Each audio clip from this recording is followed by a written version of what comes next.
माननीय जिल्हाधिकारी महोदयांकडे मी जे अग्निशस्त्र परवाने या बीड जिल्ह्यामध्ये भाजीपाल्यासारखे किंवा चिरीमिरीसारखे वाटलेले आहेत, ते कोणीही लोक असो त्या लोकांच्या वरती तातडीने कारवाई झाली पाहिजे। त्यांनी मला आत्ता सांगितलं की 105 ऑलरेडी जे परवाने दिलेले ते रद्द झालेले आहेत। आणखी एक 10, 12, 15 परवाने हे बँकांशी संबंधित आहेत, त्याच्यामुळे बँका त्यांचं ते ठेवतील। राहिलेले 1000 1,500 परवाने हे तातडीनं त्याचा रिव्ह्यू घेऊन आम्ही लवकरात लवकर रद्द करू, अशा प्रकारचं आश्वासन मला जिल्हाधिकाऱ्यांनी या ठिकाणी दिलंय। आणि मी त्यांना विनंती केली याच्यात कोणाचीही कदर करू नये आणि कोणत्या एसपीच्या कालावधीत हायेस्ट हे परवाने दिले गेलेत त्या एसपींचं नाव आणि ती यादी या ठिकाणी मी मागितलेली आहे।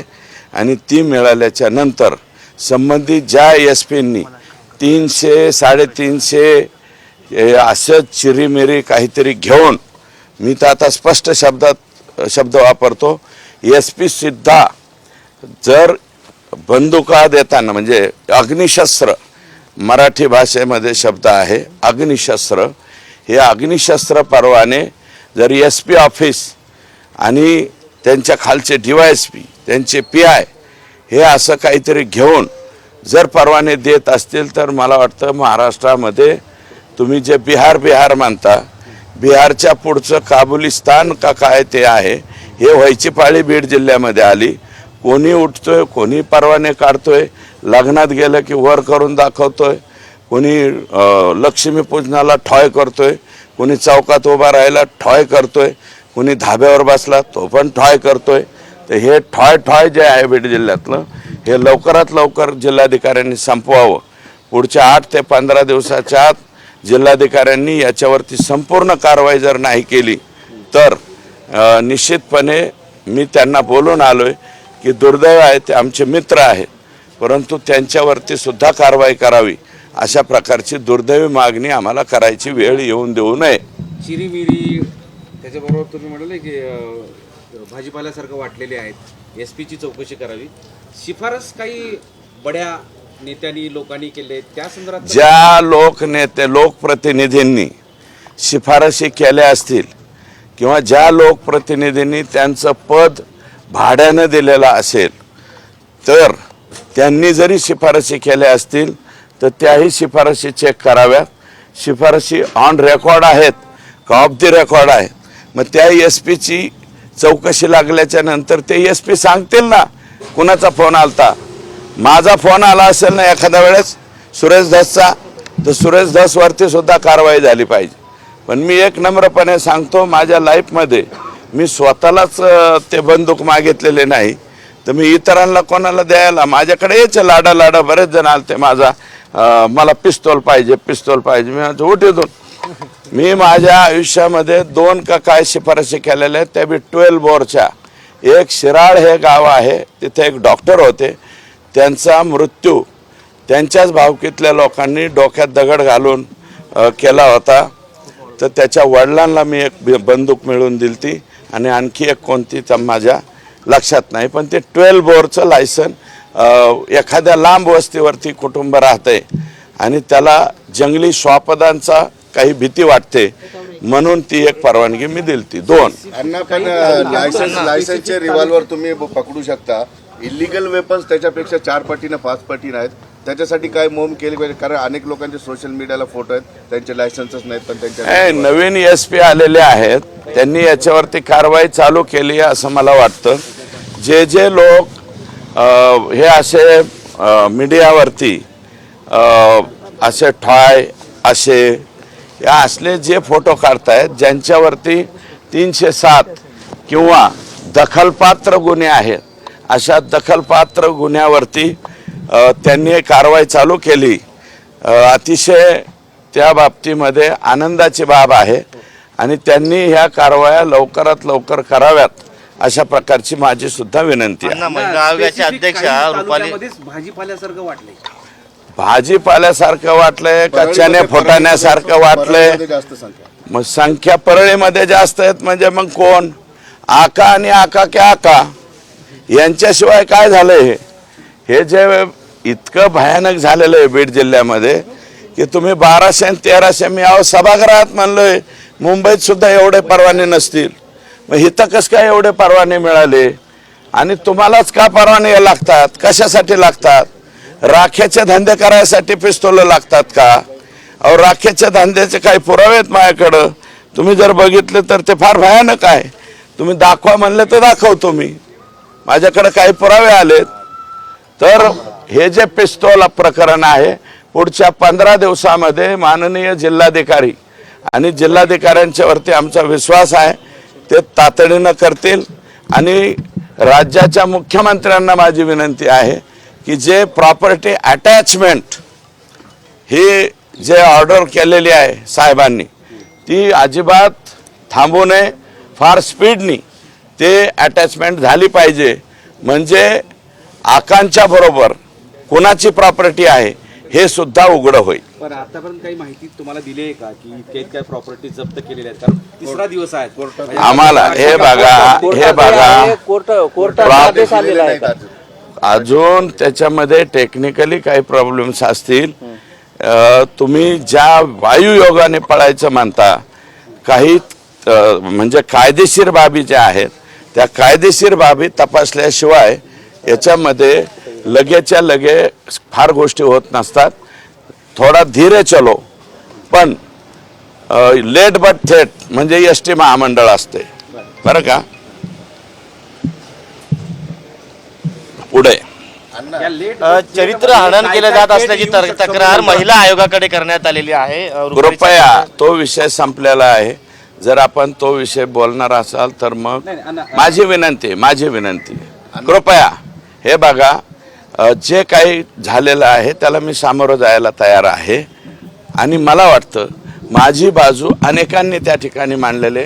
कृपया संतोष देशमुख आणि बीड जिल्ह्यामधलं हे झालेलं जंगलराज, संतोष देशमुखचा झालेला अतिभयानक खून, याचा फोकस कृपया दुसरीकडे डायव्हर्ट करू नका. संतोष देशमुखचा खून प्रकरण आणि बीड जिल्ह्यामध्ये माजलेली ही जी दादागिरी आणि हे जे प्रकार आहेत याच्यावरती तुम्ही बोला. त्या प्रत्येक प्रश्नाचं सायंकाळी 5 पर्यंत मी उत्तर देत राहतो.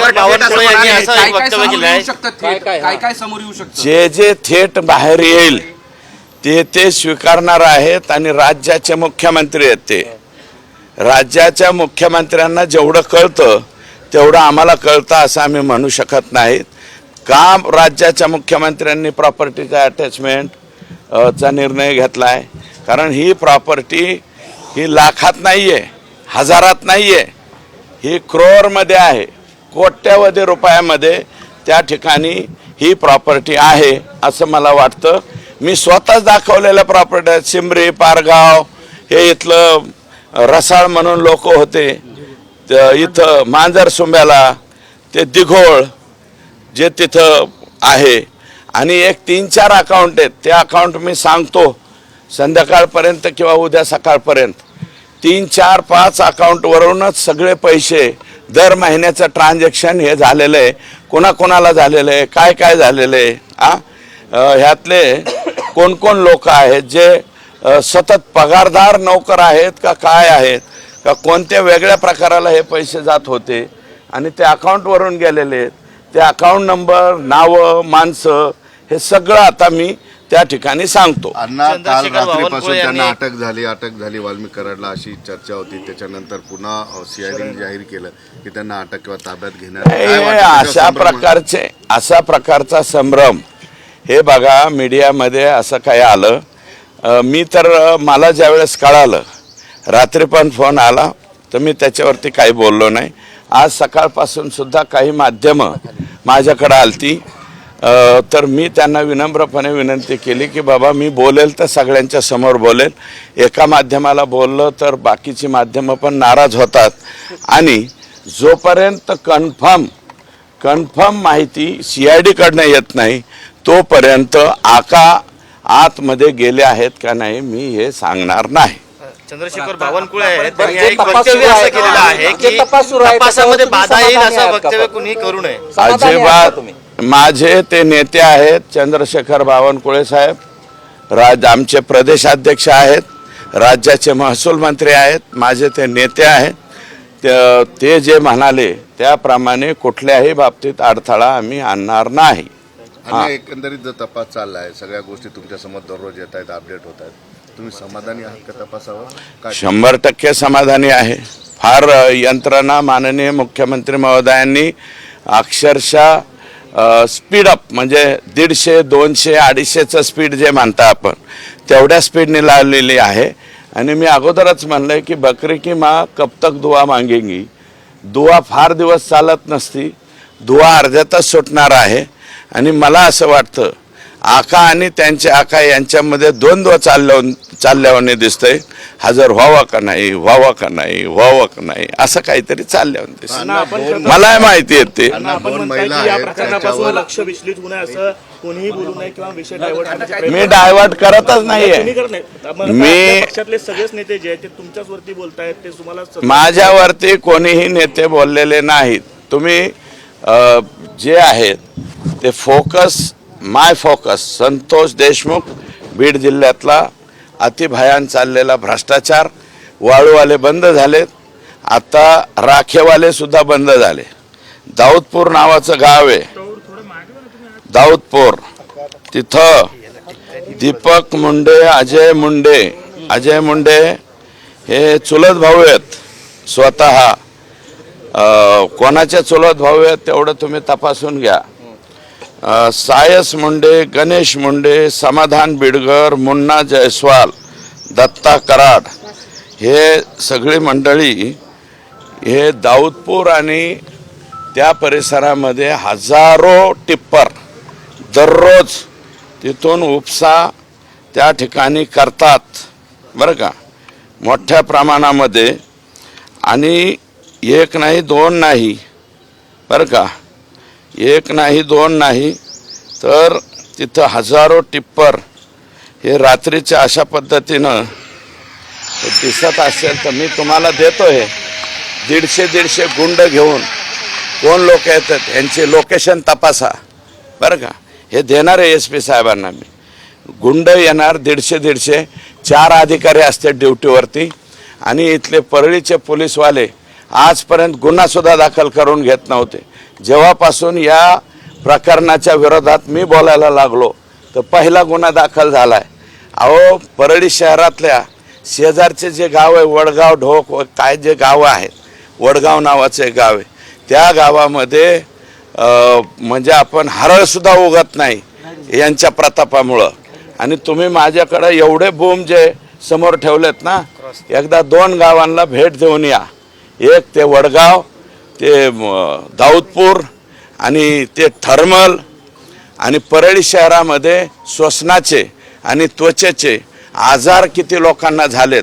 लहान वयातल्या पोरांना सुद्धा दमा लागायला लागलाय. कशामुळं? कारण हे उघडी नागडी ती राख घेऊन जातात. कितीतरी धुराळा उडतो तरी त्याचा कधी विचार केला नाही. आणि माझी विनंती आहे, राज्याचं पर्यावरण खातं आता आमच्याच जिल्ह्याकडे आलंय असं मला माहिती आहे. हा, तर आमच्याच जिल्ह्याकडे म्हणतोय ना, तर पर्यावरण खात्याने थोडीशी वक्र नसली तरी सरळ तरी दृष्टी तिकडे फिरवावी. 600 पैकी 300 इटभाट्या जरी एकट्या शिरसाळ्यात बोगस असतील आणि सरकारच्या जमिनीवर असतील तर त्याला पाबंद केलं पाहिजे. अशा प्रकारचं सुद्धा पत्र कलेक्टरांना दिलंय. आणि मोजणी करावी. आणि जे आणतात ना, डॉक्टर मुंडेंचं नाव घेतलं तर मुंडेंचा भाऊ उभा केला. ते ज्यांचं नाव ज्या मुंडेंचं घेतलं ते मुंडे पुढं आणत नाहीत. दुबेंना दबावानं आणतायत ते. दुबे फॅमिली मला बी माहिती आहे बरं का. अहो, सोमनाथ आप्पा हलगेन त्यांचे वडील बरं का, त्यांचे वडील आणि ह्यांनी गोपीनाथरावजींना मदत केली. त्या दुबे हे जे विकासराव दुबे हे मुंडे साहेबांचे फार जवळचे माणसं आहेत. यांच्यावरती काय पाळी आली तर त्यांचा नातू उचलून नेल्याच्या नंतर आरोपी दाखवला जातो एक आणि फिरवती दिली जाते दुसऱ्याला. 15 लाख का 25 लाखात मिटवलंय. सुधीर भाऊ मुनगंटीवारांना विचारा, त्यांचे नातेवाईक आहेत ते.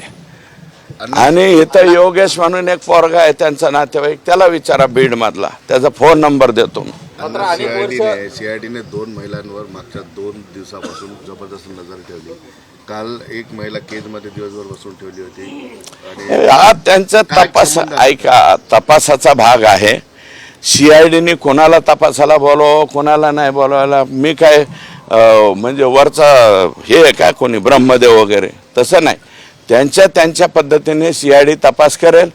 बीड जिल्ह्याचे पोलीस आणि IG लेवलचे अधिकारी असल्यामुळं या तपासामध्ये मला वाटतं महाराष्ट्रातल्या कोणत्याही पोलिसांची गरज पडली तरी आदेशित करून ते त्यांना बरोबर घेऊ शकतात आणि त्यांना एनी टाईम पाहिजे तिथं अटक करू शकतात. 2 जे मोबाईल सापडलेत त्याबाबत एक वेगळा संशय व्यक्त केला जातोय. त्यावेळेस त्या स्थानिक पोलिसांनी जे जमा केले होते, जप्त केले होते, त्यातला डेटा सुद्धा गायब होऊ शकतो किंवा डिलीट नाही होऊ शकत. डिलीट केला, गायब केला तरी संबंधित कंपनीला मागचा सगळा डेटा ओपन करता येतो. ते जरी कोणी आका आणि त्यांचे सहकारी जर हे उद्योग करायला गेले तरी त्याचा काही फायदा नाही. जो डाटा आहे तो डम डाटा त्या ठिकाणी मिळतो म्हणजे मिळतो, सगळीकडे मिळतो. 16 कॉल गेलेले आहेत बड्या नेत्याला, 16 कॉल गेलेले आहेत बड्या नेत्याला. नाही मला हत्याच्या 4 तासामध्ये हे बड्या नेत्याचं मी सांगतो ना, बडा नेता कोण हे मला माहीत नाही, परंतु यातले आखा 101% कदाचित लाईव्ह जे दाखवलं गेलंय, मी पहिल्यापासून म्हणतोय, अंजली ताई आत्ता म्हणायला लागल्या, मी अगोदरपासून म्हणतोय की संतोष देशमुखांना झालेली जी मारहाण आहे क्रूरतेची, त्याचा व्हिडिओ दाखवलेला आहे आणि दुसरा कोणाला तरी दाखवलेला. ज्याला दाखवला असेल तो 302चा आरोपी झालाच आणि तुमच्यावरती खंडणीचाच आरोप आहे ना फक्त. मग तुम्ही अटक व्हायला का घाबरताय? याचा अर्थ 100% सरळ आहे की तुम्ही संतोष देशमुखच्या खुनामध्ये सरळ आरोपी आहात. फक्त देवाच्या कृपेला किंवा मी प्रार्थना करतो आकाचे आका त्यात सापडू नयेत. त्यांनी जरा आणि मला वाटतं ते नाही सापडणार. मी आज तरी त्यांच्यावर आरोप करणार नाही, पण आकावर मात्र निश्चितपणे करणार आहे. कारण आकांना फोन घेऊन कुणाला कोणत्या भाषेत बोलायचं त्यांची स्टाईल वगैरे सगळं माहिती आहे मला. आणि हे मला वाटतं फेसबुक व्हॉट्सअपमुळे त्यांची स्टाईल जरा जास्तच बदलत गेली. आता बोलताना तुम्ही म्हणाले की आकाचे ते नाही सापडणार असं म्हणाले, पण ते काही कळालंच नाही. एक मिनिट ऐका, मी कोणावरती आतापर्यंत फक्त आका म्हणत होतो, पण ज्या अर्थी त्यांच्यावरती खंडणीचा गुन्हा आहे हा त्या कंपनीनं दाखल केलेला आहे. कंपनीनं कशाचा गुन्हा? त्यांच्यावरती 2 कोटी खंडणीचा गुन्हा दाखल केलेला आहे त्या कंपनी. असाच प्रकार O2 कंपनीचे बंडगर नावाचे अधिकारी सेम असाच प्रकार झालेला आहे यापूर्वी. त्याची तारीख वेळवार सगळं सांगतो मी, आत्ताच नाही सांगा. आका पकडल्यावर किंवा आकाच्या आधी बी सांगतो. मला जरा त्या अधिकाऱ्यांना विश्वास द्यावा लागेल. तुम्ही या TV पुढे बोला. घाबरतात लोक, हे उद्याच्याला आम्हाला मारून टाकतात का काय? काही अधिकारी अजूनही बी, काही पोलीस कर्मचारी मी म्हणतो ना यांना मदत करतायत, अजूनही लोकांना वाटतं हे पालकमंत्री होतात का काय, कशाला दुश्मनक्या घ्यायच्या. पण मी नाही घाबरत. ते पालकमंत्री कोणी हो अथवा नाही हो, मी तर आजही म्हणतो हे जे सगळं जंगल राज झालेलं आहे हे साफ होण्यासाठी या राज्याचे मुख्यमंत्री हेच आमच्या बीडचे पालकमंत्री पाहिजेत. बीड जिल्ह्याचे पालकमंत्री देवेंद्र फडणवीस साहेब स्पेशल केस म्हणून झाले पाहिजे. मागच्या 5-6 वर्षापासून हे सगळं सुरू असताना या अगोदर का तक्रारी केल्या नाहीत? ते ऐका ते एका सर्कल पुरतं मर्यादित होतं. हे ज्यावेळेस कार्यक्षेत्र वाढवायला लागले, कारण चायना सुद्धा कधी कधी आमच्या हद्दीत येतो ना, तसं हे आकांचं क्षेत्र हळूहळू चंद्र कलेने वाढतो. आमच्या आकांचं चित्त म्हणजे क्षेत्रफळ हे किलोनी वाढायला लागलं, किलोमीटरनी पुढं. 1 किलोमीटर, 2 किलोमीटर, 5 किलोमीटर, 10 किलोमीटर एवढ्या स्पीडली ते वाढायला लागलं. त्याच्यामुळं ते लोकांच्या डोळ्यावर आलं. आणि यापूर्वी ते आष्टी मतदारसंघात येत असताना त्यांना एकदा मी समज दिली होती की तुमचं हे जे चाललंय ना हे अतिशय गैर आहे, चुकीचं आहे. हे धंदे तुमचे करायचे असतील तर तुमच्या मतदारसंघापुरते करा, तुम्ही बाहेर निघू नका. हे आकांना मी सांगितलं होतं, आकांच्या आकांनाही सांगितलं, परंतु त्यांनी आमचं ऐकलं नाही. मग आता हे काय आहे, लहान लहान लेकरांना उचकून द्यायचं, पिटून द्यायचं. हे जे पोरं ज्यांनी मारलंय त्या लेकरांचे वय किती येतो, 21, 22, 23. आणि आईचं करेंगे वयचं का तू जा रे, तुला असं एक दिवसात सोडून आणतो, अशा गप्पा जर हाणायला लागले तुम्ही तर बारकाले पोरं काय करते. अरे तुम्ही नीट सांगा ना लेकरांना. आणि हे जे आहे हे तुम्ही जे मागताय इतकालं कोण देत असते. आणि कंपन्या काय साध्या सोप्या नसतात. या कंपन्या ज्या परदेशी पैसा आणतात, निधी आणतात, त्या डायरेक्ट देशाच्या पंतप्रधानांना सुद्धा भेटतात, कधी कधी देशाच्या गृहमंत्र्याला भेटतात. आणि तुम्ही बघितलेलं आहे ना मागं काय काय झालेलं आहे. अनेकांचे राजकीय जीवन सुद्धा स्टॉप झाली होती. दीपक केसरकर एक 2 मिनिटं. आता तुम्ही म्हणाले की देवेंद्र फडणवीस हेच इथले पालकमंत्री झाले पाहिजे. 100% अशी डिमांड इथं माध्यमांसमोर करताय की काही साहेबांना बोलले तुम्ही? नाही, मी माध्यमासमोर करतोय. माझं आर्जव जे आहे, आर्जव आर्त किंकाळी माझी अन्यायाची आगळीक या जिल्ह्यामध्ये झालेली आहे. या जिल्ह्यामध्ये कायदा सुव्यवस्था नीटनाटकं राहिलेले नाही. कोणीकडे मी माझ्याच मतदारसंघाची माहिती घेतली तर ते केमिकल ताडी का काय माझ्या मतदारसंघात विकत होती मागचे 5 वर्ष 10 वर्ष केमिकल ताडी. आता ताडीचं एक शिंदाडाचं एक तरी झाड राहिलंय का, तरी बी ताडी विकत आहेत. अरे पिणारे पार काळ्या तोंडावाले व्हायला लागले, लुळे पांगळे व्हायला लागले, मागून असे फास घेऊन मारायला लागले. ते मी केलं माझ्या मतदारसंघापुरतं बंद. आता जिल्ह्यापुरतं बंद करायला काय मी जिल्ह्याचा हे कोणी नाही आहे. बाकीकडच्यांनी बंद करावा. माझ्या इथल्या हातबाटण्या बंद केल्या, 2 नंबरचे धंदे बंद केले, DJ बंद केले बरं का. आणि जे हंटू भंटूवाले ॲटम आहेत त्यांचे वाढदिवस सुद्धा मला खलास बंद. 307 फीत ज्यांच्यावर केसेस आहेत त्यांनी वाढदिवस साजरे करायचे नाही. यांनी मोठ्या जोशात वाढदिवस साजरे करायचे आणि बारकाल्या पोरांनी ह्यांचे आदर्श घ्यायचे का 307 वाल्यांचे. बीड जिल्ह्यामध्ये कायदा व सुव्यवस्था राहिलेलाच नाहीये. म्हणून एक स्पेशल केस म्हणून मी आर्जव म्हणतोय, आर्जव आर्त किंकाळी किंवा भीक मागतो म्हणा, झोळी पसरून त्यांच्या पुढे भीक मागतो की आमच्या जिल्ह्याचे पालकमंत्री तुम्हीच व्हा, नका देऊ दुसरीकडं. विशेष बाब म्हणून ते एकदा विशेष बाब म्हणून गडचिरोली साहेबांनी घेतलेली होती. मला टेक्निकली सुद्धा माहिती आहेत. मी 5व्या टर्मचा आमदार आहे. हा चला बोला आणखी काय.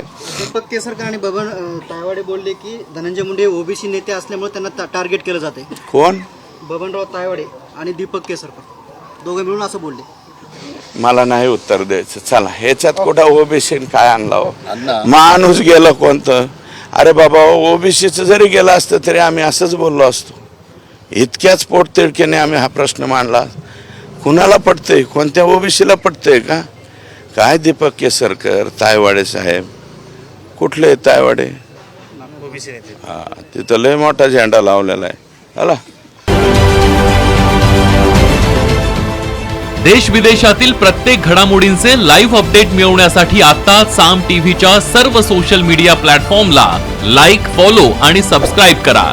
तसंच सर्व नोटिफिकेशनसाठी बेल आयकॉन प्रेस करायला विसरू नका.